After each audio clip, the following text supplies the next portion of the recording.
Come thou fount of every blessing, tune my heart to sing thy grace. Streams of mercy. Welcome to 15 Minutes in the Bible with Irvington Bible Baptist Church. Today's reading is in Nehemiah chapter 3, verse 15 through chapter 5 and verse 13. 1 Corinthians chapter 7, verses 25 through 40. Psalm chapter 32, verses 1 through 11.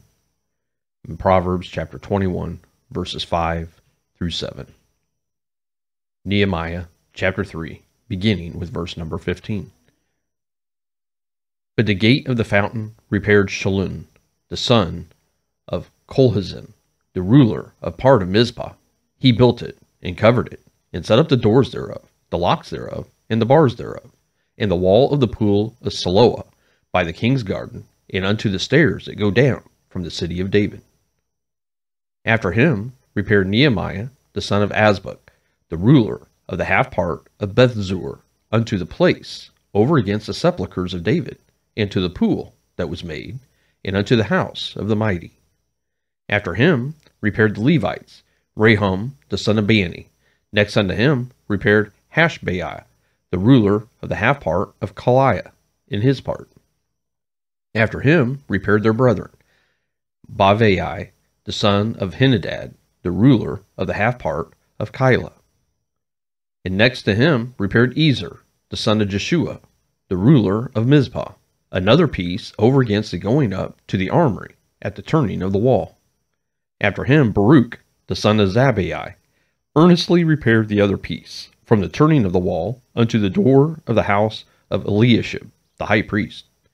After him repaired Meremoth, the son of Urijah, the son of Koz, another piece, from the door of the house of Eliashib, even to the end of the house of Eliashib.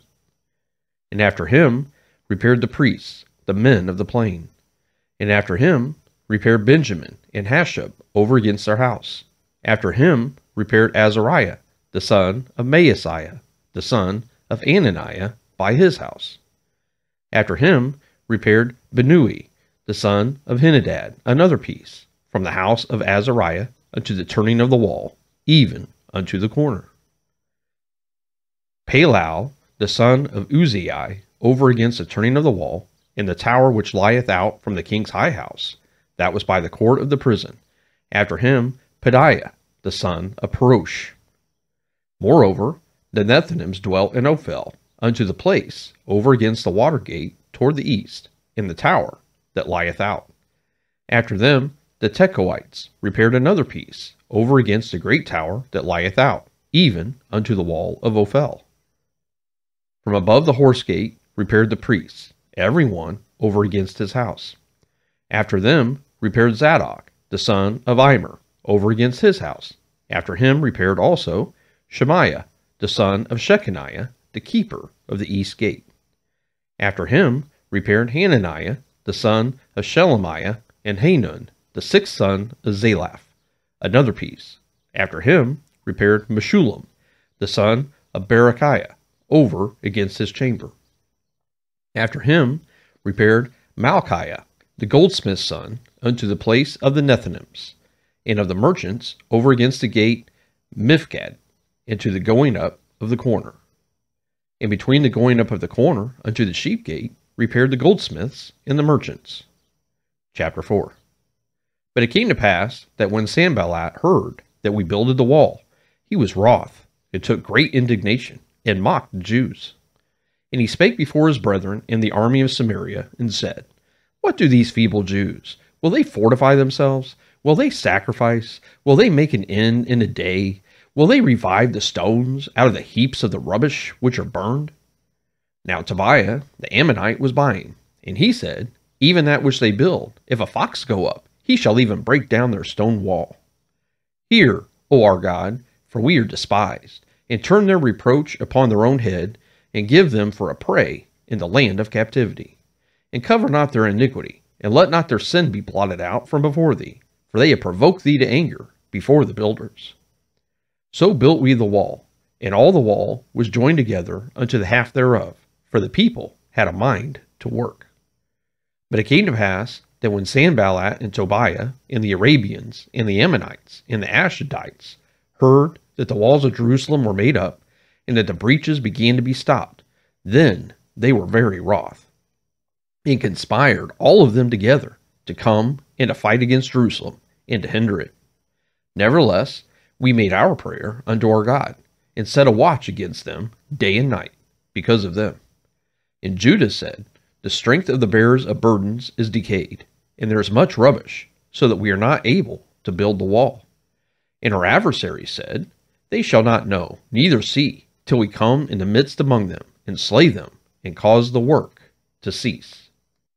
And it came to pass, that when the Jews which dwelt by them came, they said unto us 10 times, from all places whence ye shall return unto us, they will be upon you.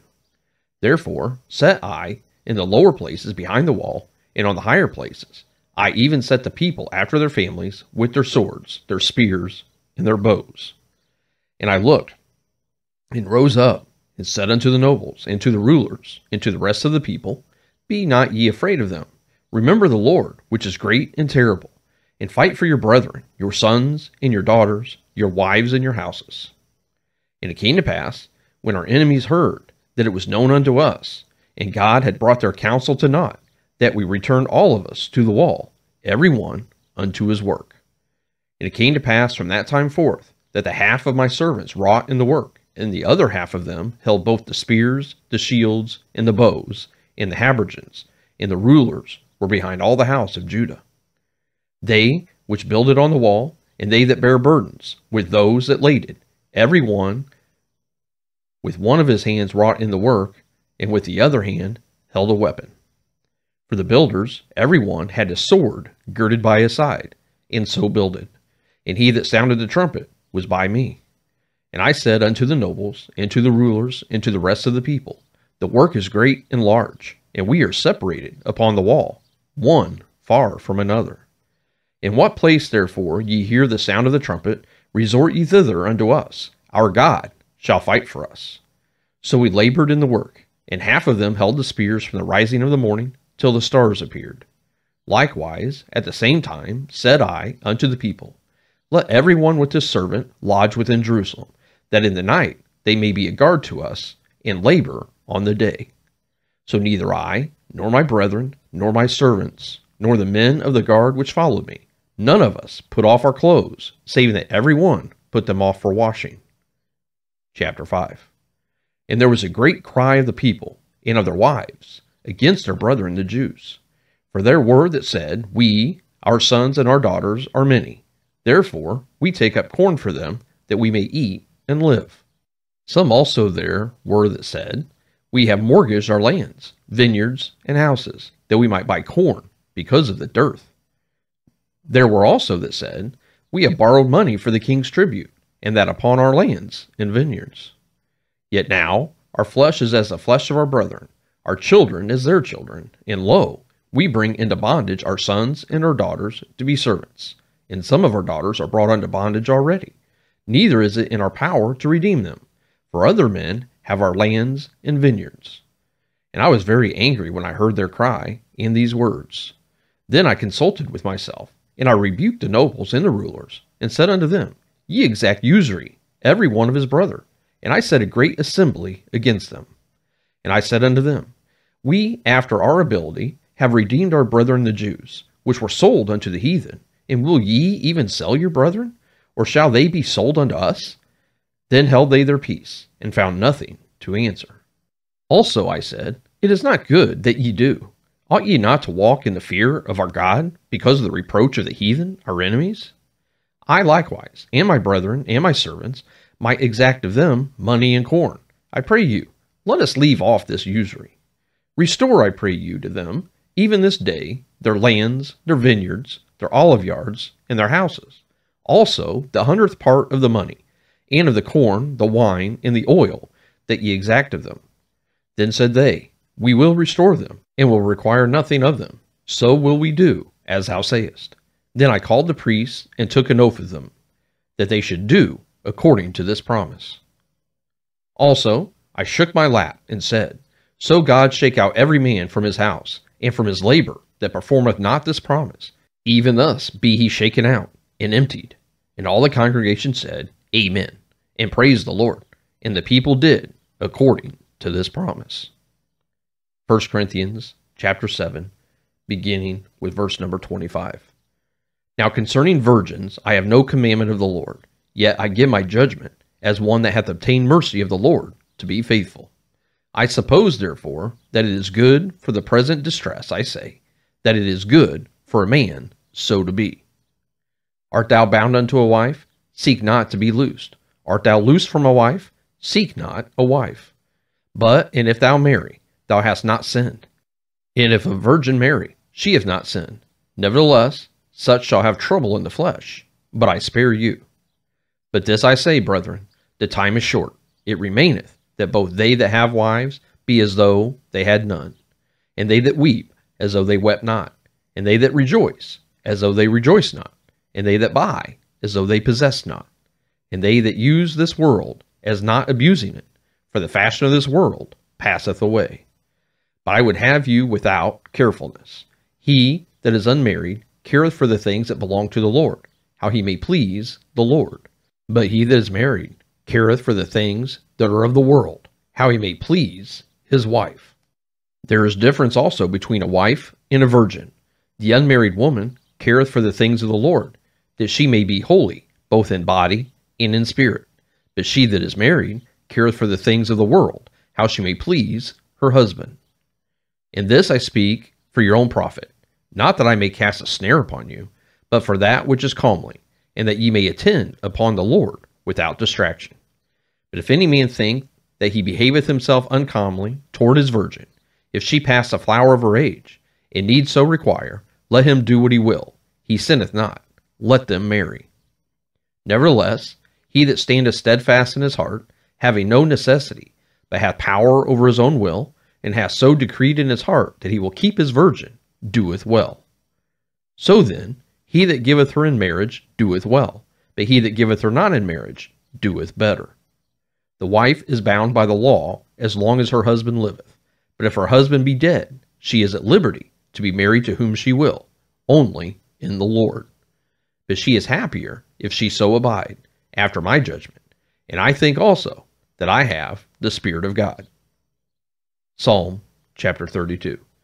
Blessed is he whose transgression is forgiven, whose sin is covered. Blessed is the man unto whom the Lord imputeth not iniquity, and in whose spirit there is no guile. When I kept silence, my bones waxed old through my roaring all the day long. For day and night thy hand was heavy upon me. My moisture is turned into the drought of summer. Selah. I acknowledge my sin unto thee, and mine iniquity have I not hid.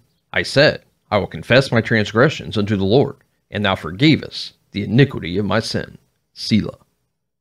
For this shall every one that is godly pray unto thee in a time when thou mayest be found. Surely in the floods of great waters they shall not come nigh unto him. Thou art my hiding place. Thou shalt preserve me from trouble. Thou shalt compass me about with songs of deliverance. Selah. I will instruct thee and teach thee in the way which thou shalt go. I will guide thee with mine eye. Be ye not as the horse, or as a mule, which have no understanding, whose mouth must be held in with bit and bridle, lest they come near unto thee. Many sorrows shall be to the wicked, but he that trusteth in the Lord, mercy shall compass him about. Be glad in the Lord, and rejoice, ye righteous, and shout for joy, all ye that are upright in heart. Proverbs chapter 21, verses 5 through 7. The thoughts of the diligent tend only to plenteousness, but every one that is hasty only to want. The getting of treasures by a lying tongue is a vanity tossed to and fro of them that seek death. The robbery of the wicked shall destroy them, because they refuse to do judgment. Thank you for joining us for 15 minutes in the Bible. Seal it for thy courts above. Here's my heart, oh, take and seal it for thy courts above. Seal it for thy courts above.